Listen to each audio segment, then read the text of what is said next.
trois.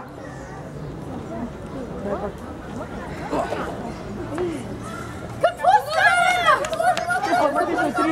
Носио, това е голяма фронт. Голяма мърдарщина.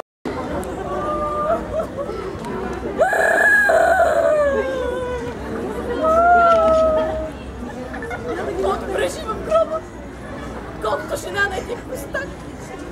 Не съм се родила, за да бъда рубиня. Другите жени нито перат, нито мажат. Ние тук какво?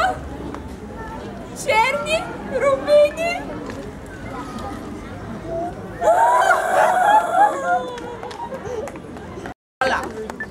Знаете ще бъде, ако всеки момък кавалер си вземе по една мома дама, примерно така, и захване да танцова. Какво хубаво, какво цивилизовано.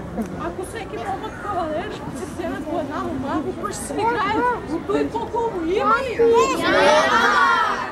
Атенсион, ще захванете, par exemple, от левия крак. Левия. И йон, йо, троа, йон, йо, троа. И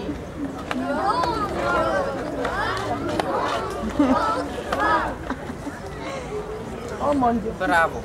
Сетне така. Йон, йо, троа, йон, йо, троа. Гърците са по-мъдри и по-културни, а българите са прости и глупави и нямат изтънчени думи. Но по-добра е българската простота и незлобливост.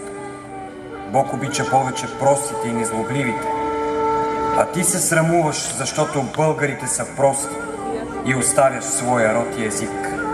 Хвалиш чуждия език и се влачиш по техния обичай.